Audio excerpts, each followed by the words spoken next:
Yeah.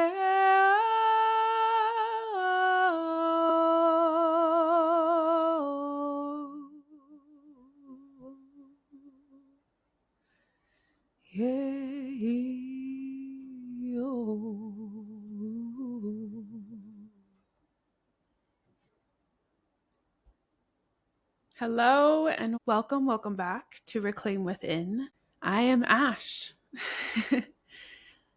We're going to be talking about shadow today, but shadow from a place of honoring the wholeness of our human experience, which I do tend to talk about a lot, but it's a really big part of reclaiming within, to reclaim the whole human. In this space and place, I hope that wherever you are in the world, that you take a big breath and connect with the sacredness of this experience that you're having. Even if you're like, I don't think so.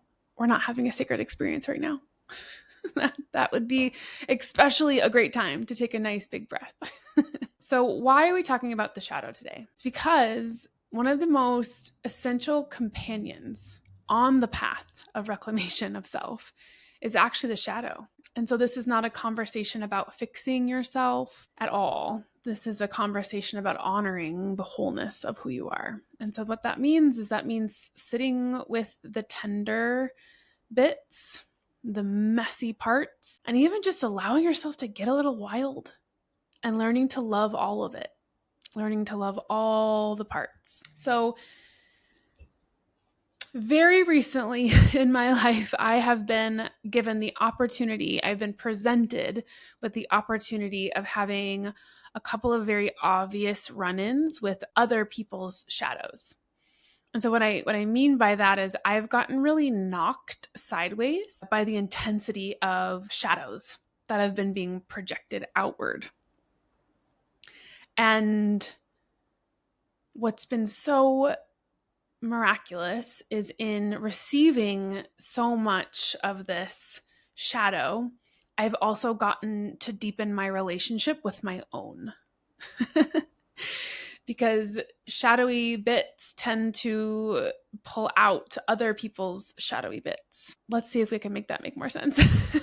I've actually been sitting with a lot of my own fury, and it's been very humbling to feel that, because it's actually been really fueling of being able to help me connect the dots to my own shadow, my own inner landscaping, and to really devote myself to understanding my fury versus just projecting it outwards or projecting it inwards, which is what I used to love to do. And here's the beautiful piece that I'm starting to really understand, which is why I wanted to talk about this today. The shadow is not something that ever goes away.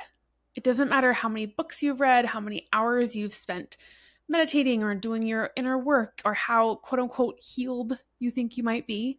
The shadow is always there. And it's not because you're a failure or there's something wrong with you. It's actually because you're a human.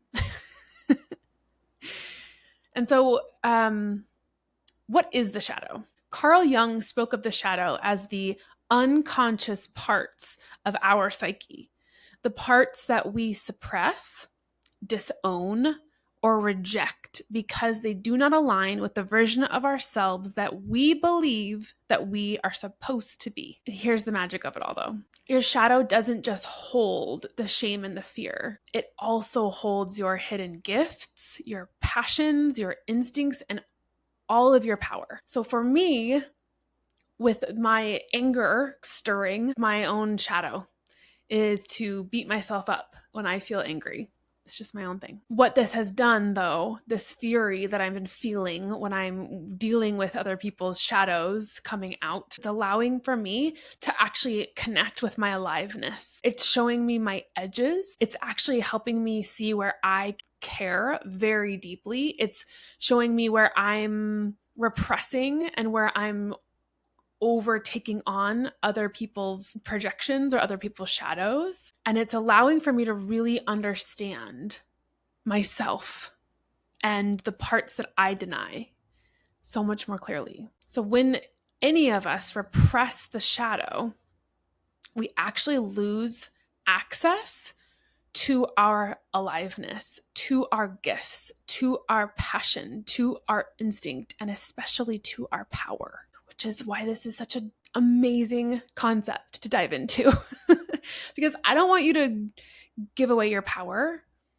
I don't want those parts of you to disappear. I don't want your gifts to go away. If anything, to reclaim within is to become empowered, to remember our gifts. When our gifts go offline or when our power goes offline, they don't disappear. They actually just go underground, which is what I've been seeing a lot lately in the outside world. And actually, though, they go underground and they start acting out. And what do I mean by that? Hello, projection. Hello, unconscious patterns. Hello, inner wars disguised as outer conflict. Yeah, for real. Maybe rewind and listen to that one again.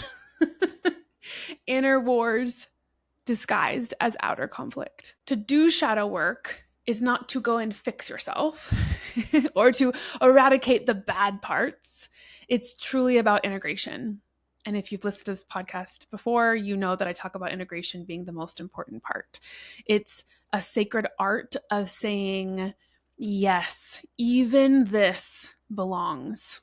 Even this deeply uncomfortable reality that I do not want to sit with, even that belongs here. This is the work that our culture seems to be most allergic to.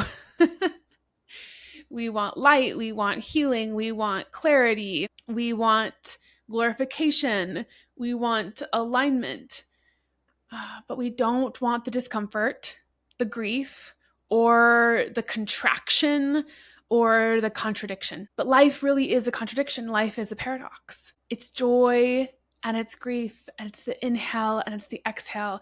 And it's about how much certainty can you hold, how much gratitude can you hold in the grief, in the contraction, in the paradox. So to honor life, to honor the wholeness of life, means that we need to honor the shadow, honor all the parts of ourselves that we judge. Wherever we deny or whenever we point at that person, there's always three pointing back.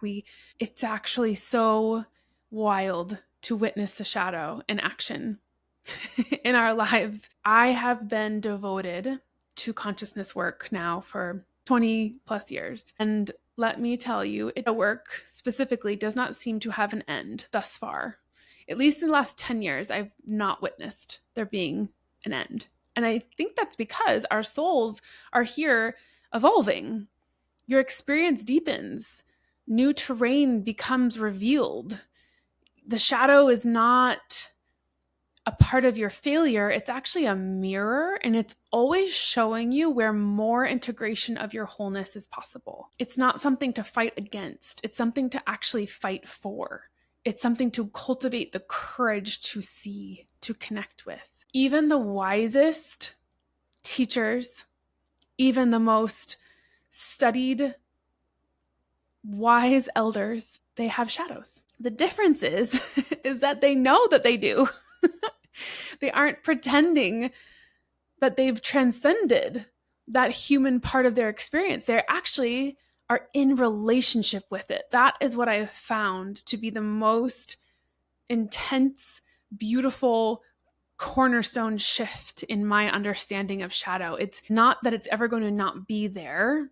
It's that it's always something to have a relationship with. When we actually ignore the shadow, which in my personal opinion, that's a big part of what the Piscean age has been, is a lot of ignoring the shadow and glorifying the light. And what I feel like we've witnessed is an exploding onto the world stage of all of these unintegrated shadows. It leads to binary thinking, to righteousness, to blame, to villainizing, demonizing, good guys versus bad guys. This is the shadow denied. It's the shadow projected out and acting out in distortion. When any of us collectively or individually cling to the light, it automatically then disowns the dark. We actually then create more harm, believe it or not, because someone else then always has to carry that dark role. And that is separation. That is the seed of separation, or the seed of the inner outer war. To be able to actually reclaim inner peace, we must reclaim the parts of us that we've made unlovable, which tend to be easier to see in who we've projected them onto. So who outside of you do you deem unlovable? And the parts of them that you perceive to be unlovable is your own shadow. I know it's not fun to sit with. I know. It's really, really confronting and not delicious yet. I promise the more you practice it, it actually starts to feel so much better. And so let's talk about, what does shadow integration actually look like in real time? Because now we've really dove into it. So let's get clear. So here are 5 simple and yet powerful practices that I use with myself, with my clients, with my friends, with my family. Number 1, just acknowledgement. Acknowledge when you're triggered. Notice who you're judging. That's the shadow speaking. And there's probably a reason that you feel that way, but that's the shadow.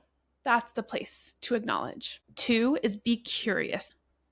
So instead of shaming it, instead of shaming the judgment or shaming the person or shading the aspect of the shadow, you have to get curious and start to ask, what is this showing me? What part of me needs to be seen? What have I denied in my own experience that I need to connect with? 3 is then creating a reflection space. So whether that's working with someone, like working with someone in an intentional way, or journaling, meditating, conscious breath work, all of that can actually assist you in helping to soften the edges so that the shadow can emerge held with more compassion, with more connection, so you can reweave the relationship with the shadow and offer acceptance. 4 is embrace the lesson. Ask how this part of me, this shadowy part of me, is actually offering wisdom. What's the medicine in the shadow? How can I understand why this is such a big triggering characteristic for me? What have I learned about that characteristic that I've needed to suppress or repress or cast away? And the last step is just practicing self-compassion, which is so simple, not easy. You're not broken for having a shadow. You are a human for having a shadow. And so how can you treat yourself with gentleness, with respect, with honor, with dignity, and just do the same for others? But the more you practice self-compassion, the easier it'll be to have compassion for other people's shadow too. And if you're acknowledging, for me, I was witnessing how, wow, I'm having a really hard time having compassion for this one person in their shadow. And I really went on this beautiful deep dive of my own inner child and my own childhood and places where I felt very unseen in the responsibility that I felt like I was carrying at a young age. And even just connecting with my own inner child and the shadows that I had locked up at that young age allowed for me to have so much more compassion for the person's shadow that I was witnessing. So much more. So practicing that self-compassion will always be a helpful tool for both yourself and the people that you love around you. Shadow work is about reclaiming our wholeness. You're not going to do it perfectly. It's going to be a messy process. It's really about learning to sit with all the parts of you, and especially the parts of you that you project or demonize in someone else. That's the place. So it's not going to feel always delicious, especially the shadow places, because you've literally learned to put those into the category of self that's not available to you. And it's going to take time. Learning to actually sit with all of these parts, the ones that want to run away or the ones that want to rage or hide or judge, to actually acknowledge them and accept them, that takes practice. Because until we learn to love the parts that we want to exile the most, there's not going to fully be able to be a connection to inner peace or we won't truly be able to understand the depth of love for ourselves and for others. To work with our shadows, to know that we're always going to have shadows, and that we can even just slowly start to honor those parts that we judge and allow for ourselves to stop casting our own inner wars out onto others. That's how we become safe spaces, not just for ourselves, but for the world. The more shadow work you do, the more safety you cultivate within yourself, the more acceptance you have for all parts of you, the more that you can then pass that on and be that for the people that you care about in your life too. So may you honor the parts that you'd rather not see. May you turn towards the sacred teacher within you to learn from the shadow, to be grateful for the shadow. And may your devotion to wholeness become a blessing to all of life. Because this is the real work. It's in turning towards the parts that we don't want to. And reclaiming those too. Thank you for being here. I thought it would be really beautiful to end today with a suggestion. I have recently been getting into molding with clay, just air dry clay. And I've decided it would be really amazing, since I'm working with all of the shadow work, to start to mold in visual ways what my shadow might look like or what my shadow might feel like. Even just deciding I wanted to do that has actually felt very confronting. So my invitation is there a way that you can work with your shadow in a tangible way, like create the shadow, whether it's with art, like drawing, or using clay to mold your shadow, or just journaling about your shadow, like creating a poem about it maybe. Finding a way to actually give your shadow expression without it needing to be so serious, with it being able to pull in that whimsical, artistic way of operating in your being, and witness what comes up for you when you even go to express in that way, to create art from a place of shadow versus maybe a place of beauty, or bringing beauty into the shadow. And then if you do end up creating something, please send it to me so I can see. I'll send you mine. We'll trade. And then a reminder, at the end of August, I haven't settled on time quite yet. I think it's going to be a Wednesday or a Friday at 10 a.m. Eastern. We're going to do a 90-minute session for all paid Substack subscribers. I will send you a Zoom invite directly to your email, and we were going to talk about the topics of the last couple months. We'll talk about the current astrology of the month. We'll actually just be able to bring our own processes in to the call. It's going to be a circle format, so we're going to do popcorn style talking. It's not going to be super formal. And this is a way that we all just get to connect to each other and stay in circle format and honor the processes that we're in and what we're integrating, and then be able to weave the concepts that I've talked about over the month and the current astrological weather forecast as we go. And that will be available to all paid subscribers on Substack. And then it'll also be uploaded afterwards, so that all the paid subscribers that didn't make the call can still listen back if they desire. I hope you have a really beautiful rest of your day. Thanks for tuning in. Sending you lots of love. Bye.